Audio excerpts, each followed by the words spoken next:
All right. That was 3 minutes. I think that's the fastest I've seen everybody be back in their seats. Good work. I'm going to read, before Kyle comes up, out of 1 Peter 1 and 2, if you want to follow along with me. Also, if you do need a Bible, like a hard copy, we have them. They used to be right there, but now the food's there. Let us know if you need one. They're down there. We'll get you one. If you need something, just raise your hand or come see me or one of the other people here. We'll get you squared away. I'll start. Peter, an apostle of Jesus Christ, to those chosen, living as exiles, dispersed abroad in Pontus, Galatia, Cappadocia, Asia. I obviously didn't read it very much right before I got up here. Bithynia, chosen according to the foreknowledge of God the Father, through the sanctifying work of the Spirit, to be obedient and to be sprinkled with the blood of Jesus Christ. May grace and peace be multiplied to you.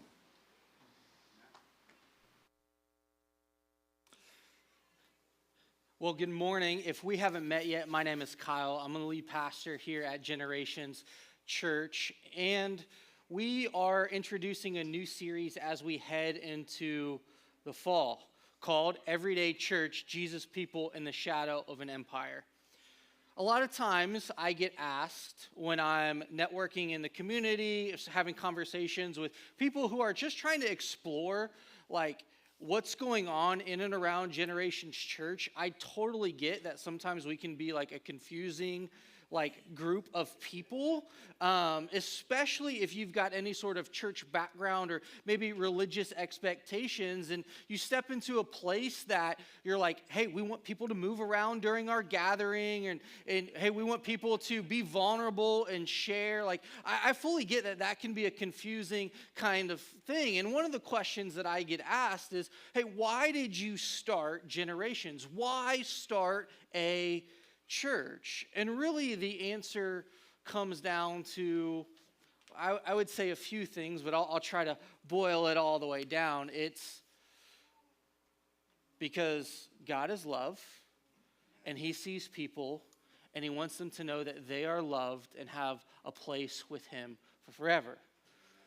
And so why start Generations Church? It was because we believed that to represent that love well, that meant that people who were learning to live loved needed to do that together in a time and in a place, and do that here. And when my wife and I got invited out to start a church, our goal was not to start a church that looked like other churches. We weren't against other churches. We weren't angry at other churches. God's church collectively is a big, beautiful bride of all shapes, colors, backgrounds, and we can appreciate that. But there was something what we felt out of an overflow of our story that we wanted to make sure got expressed. That people weren't alone, that they were not forgotten, and that their story mattered.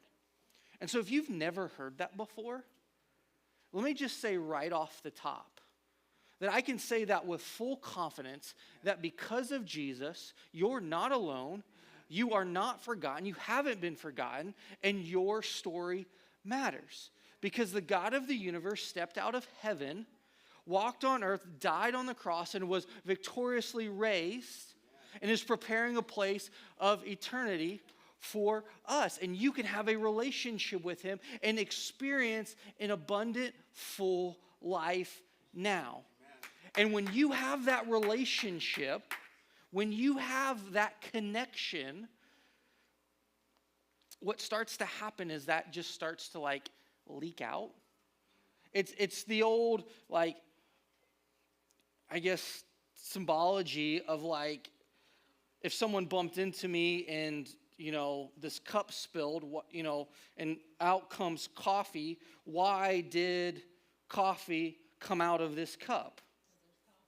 Because there's coffee in the cup. By the way, we're a Talkback Church, so thank you, Lee, for actively participating in this. And so when we said, why start Generation Church? Why? It's because we wanted to see people in a specific location engage in a relationship, just the everyday people. That's why we say, hey, we're a community of everyday people committed to expanding God's family together because of Jesus for generations to come. My hope is that my children's children's children are followers of Jesus because they've seen Jesus modeled well in this time, in this place. That's my hope. That's my prayer. That's my hope for you all, for your families. And maybe you don't have to have come from a church background. You don't have to come from a religious walk. You don't have to have all the answers. In fact, many of us have more questions than we do answers. But what we're trying to do is center ourselves and our life on Jesus. Amen. And strip almost everything else away. Amen. Jesus together. Yeah. And as we move forward, we hope that as we follow Jesus together, what starts to spill out of us is a work where we build a good world with God for others, to let them know that they are not alone, that they haven't been forgotten, and that their story matters. And we realize that that is difficult work. That's painful. That's messy.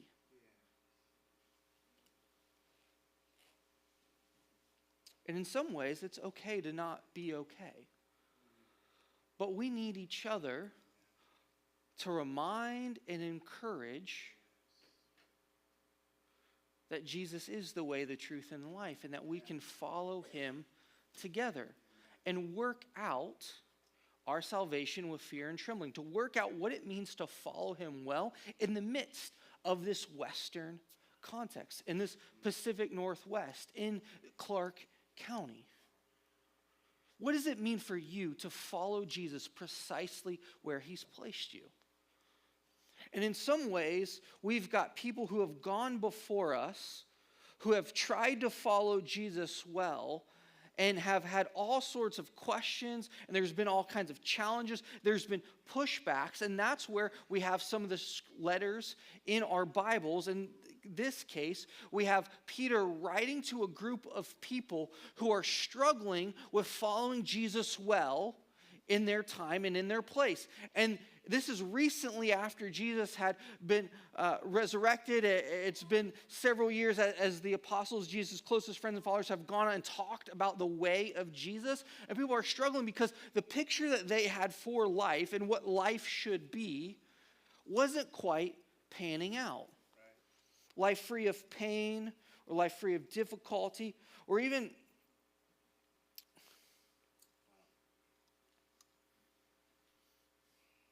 where you could say and do all the right things, where you could do the A plus B equals C.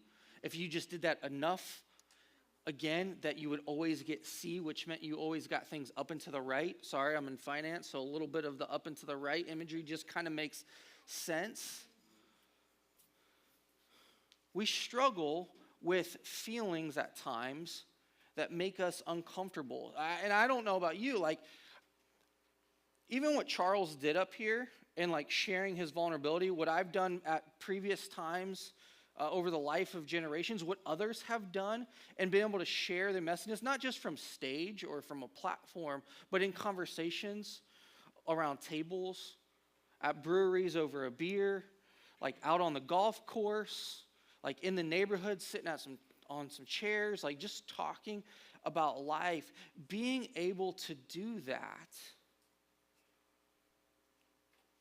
where there's no pretense, where there's no mask. And again, we all go through different stages and phases where we juggle these expectations.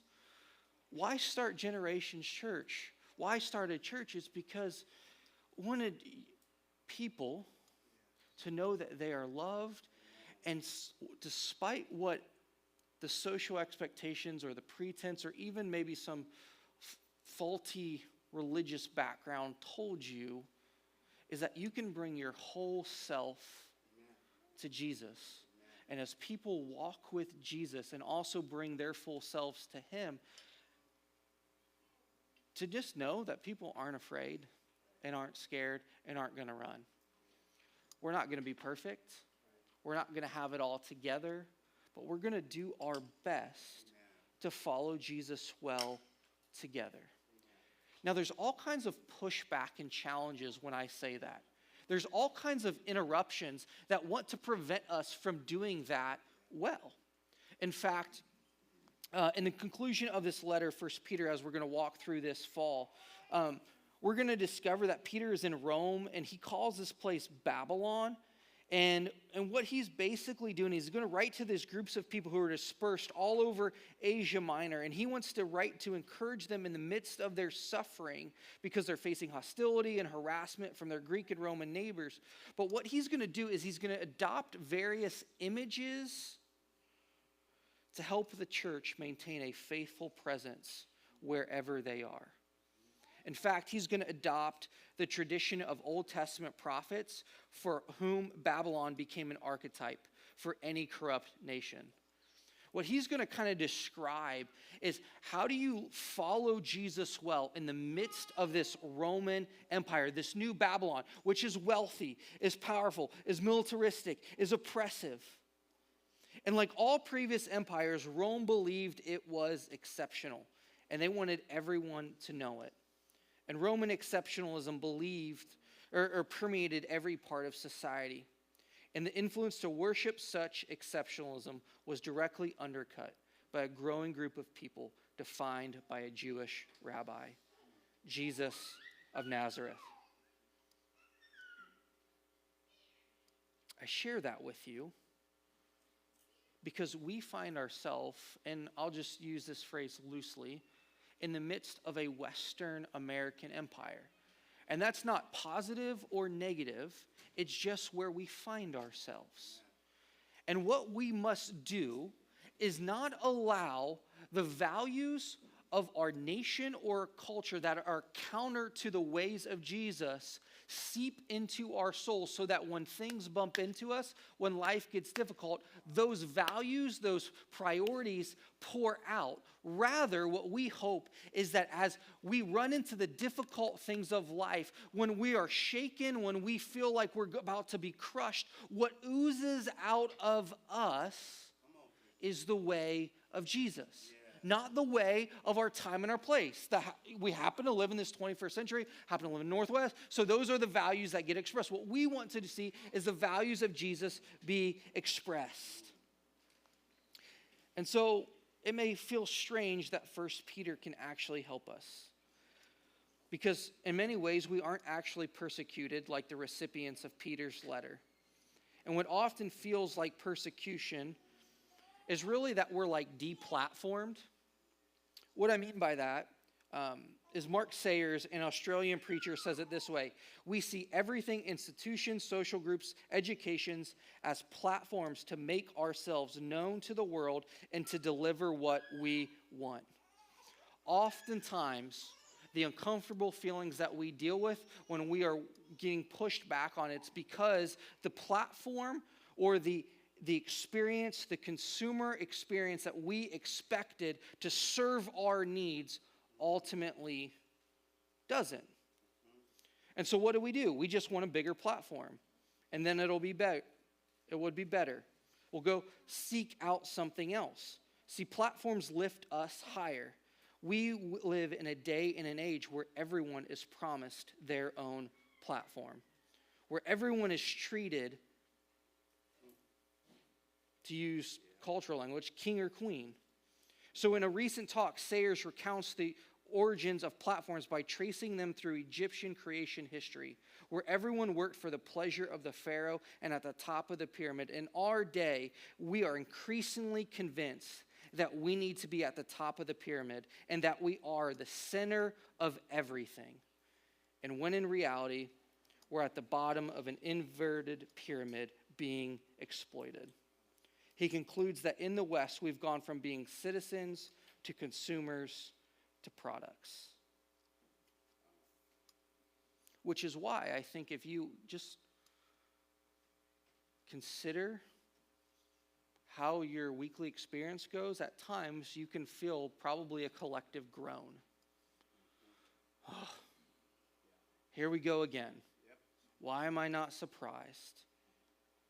Yet we supposedly have more freedom and unlimited horizons because of our Western affluence. Yet if you listen closely, probably to your own heart, there is groaning.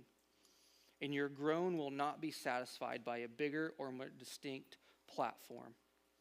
This is why people job hop. This is why people relationship hop. This is why people church hop. This is why people friend hop, because they're constantly seeking some sort of satisfaction, some bigger platform, some bigger relationship to deliver what is missing from their soul. They're constantly looking for a way to have their voices heard and their problems solved. Can I speak to the manager? To just get what I want. I want this thing delivered.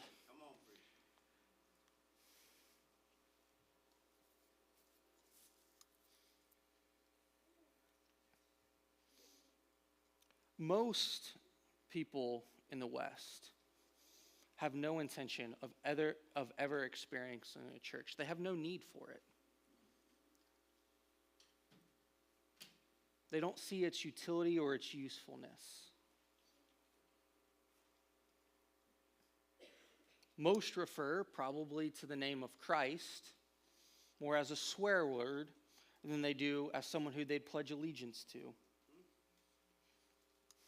Sometimes, as people who are even here gathering this morning, we can expect people to show up when we open our doors or host an event.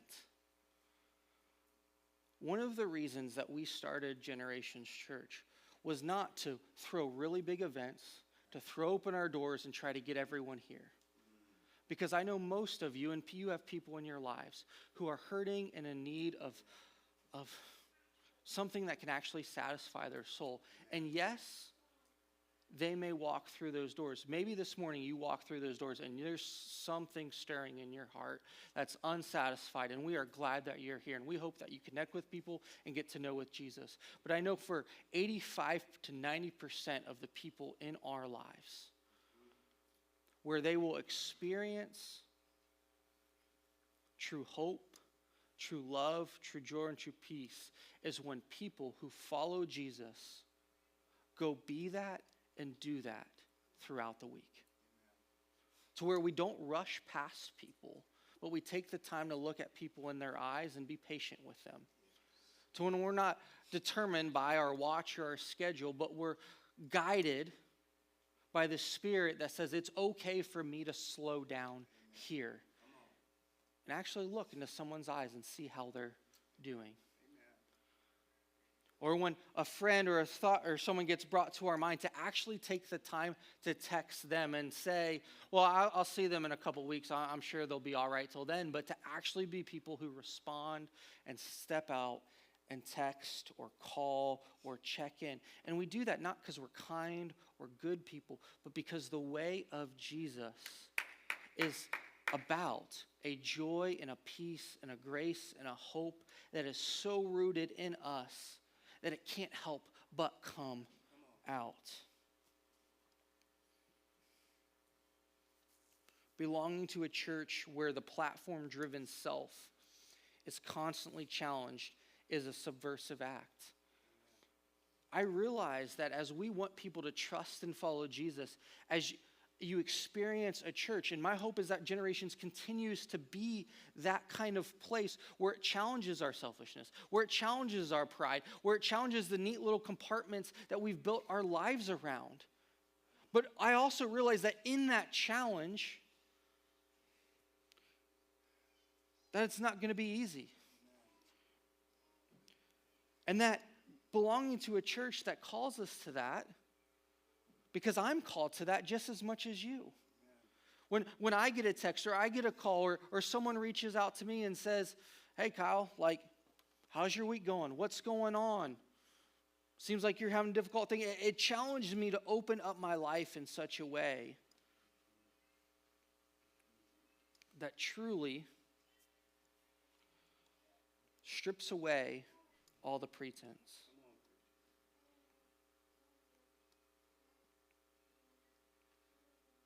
See, Christians are, as Peter puts it, he's like they're temporary residents dispersed.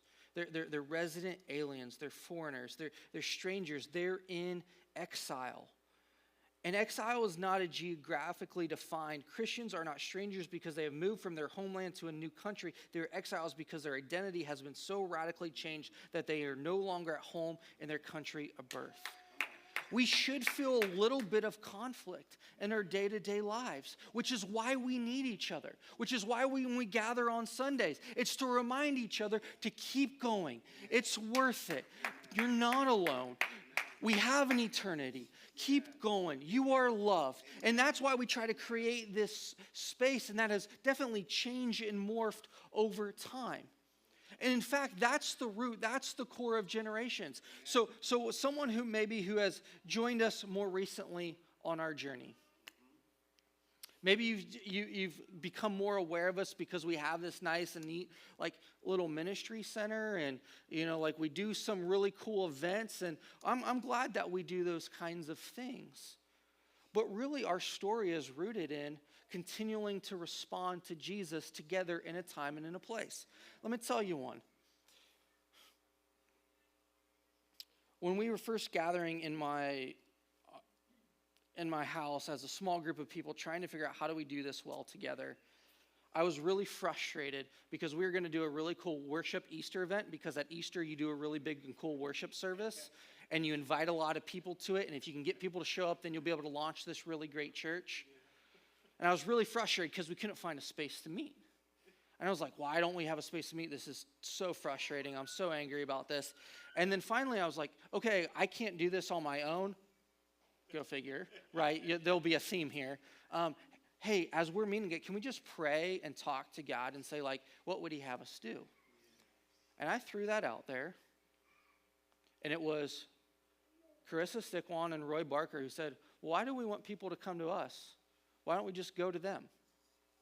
There's a novel idea. And so what happened is we ended up doing a communal Easter egg hunt right up here at this park, just because we're like, hey, people, we need to live out these values. Live out these things that we're trying to do in this time and in this place. And you know what's amazing is when you throw an Easter egg hunt in a community space and you tell people that they can then contribute, they contribute.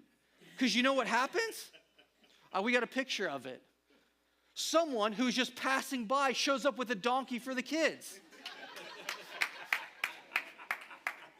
It's amazing.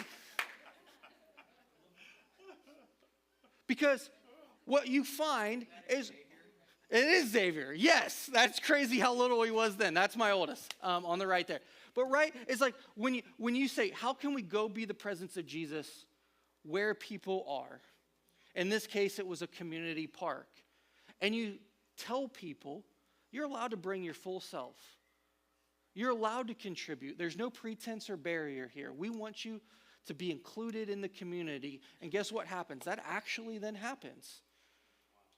It's amazing how God works when that kind of thing happens. You know, it's crazy. A few years later, and really not a few years later, a series of months pass, and then COVID hits. And we're a young church at 6 months old. And it's like, oh my goodness, we had just started meeting at the Legion, and it's like, what do we do? How do we navigate this? And that was a very difficult thing. How do we keep people safe? Like, and again, all what's going on there, and you have all these questions and all these philosophies and all these pushbacks and critiques and criticism, and what people should do and what they shouldn't do. And what we try to do is we try to strip all that away and say, well, what do people need? They need to know they're not alone, they haven't been forgotten, and that they matter.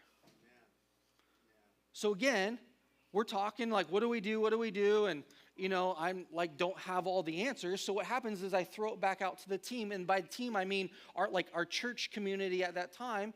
And then Charity shows up and is like, well, we did this thing like once called Egg My House. And then so like, why don't we just take Easter baskets to people at their house? Instead of trying to do an event where we bring all these people together. And you know what happens over the course of the next 2 years, whether it was Easter or Boo Buckets, as we navigated that time, we delivered over 2,500 buckets to kids and family, like in Clark County. Now, I don't know. I don't know what God will do with that, what he has done with that. All I know is that what we tried to do is we tried to say, God, what do you want us to do? How do we love? How do we be present? How do we remind people of these core things? Because you have first loved us. Amen. So as you find yourself dispersed, where you live, where you work, where you play, and then maybe as we come together on Sundays, we want you to be encouraged. To go be the presence of Jesus precisely where he has put you. And we know that there are some things and some characters and priorities that we're going to have to continue to work out. They continue to work through. Oh yeah, there's some of the pictures of the buckets. It's pretty crazy to think about all of that and the organizational, just the nuts of all that. But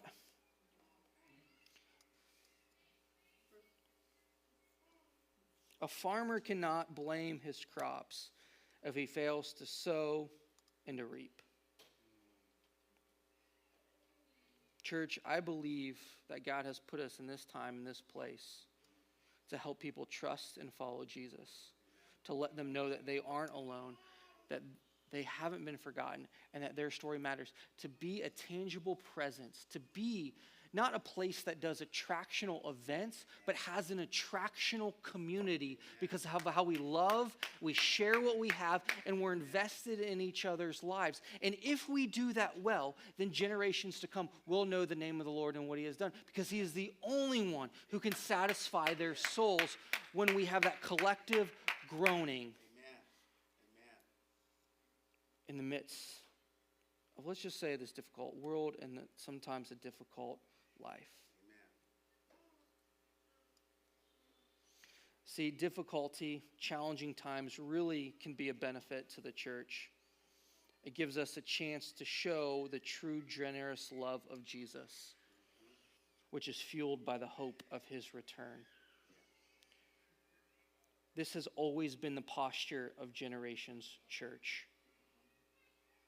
To not be a place that says we're going to throw the biggest and best events because we're trying to make money, we're trying to build a platform for ourselves, because we're trying to be the coolest church brand on Instagram. Our goal at the end of the day is to be known by our love. And to do that well with each other, to be an attractional community and allow that to be expressed in the kinds of things that we do. Amen. I probably could say a lot more, but I want to be sensitive to our time. In order to move forward well, if building a platform, if building a stage to where we're trying to attract in such a way is not the way ultimately I think of Jesus. But true thinking about how do we be present with people, how do we invest in people's lives outside the four walls of a space like this, then what that takes is the shift from platforms to being people who are pillars. Sometimes when someone passes away, what do we say? And they were a pillar maybe of their community, maybe of their church. They were a staple. And especially as those who are elderly, who have made a true tangible impact in Clark County and where we live, when they pass away, it leaves a hole, leaves a vacancy. And that's sad and we can grieve, but it also means that God is always preparing people to step up and be a pillar. Maybe themselves.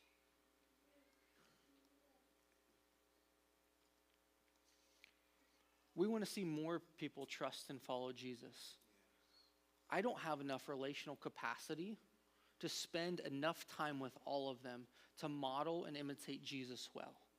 Which means we need more people who are willing to surrender their lives to Jesus and imitate his character and priorities and become pillars on behalf of Jesus where they live, work, and play.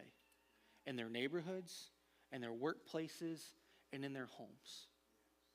And this is not because you're so great or trying to build your own platform or brand. but it's because of what Jesus has done and is doing in your life. A pillar is a person of wisdom, strength, and reliability whose character and personhood acts as a supportive structure for community. A pillar is a role you earn, but it's also an overflow of character. If you're not living it out, then you're going to lose your cred as a pillar.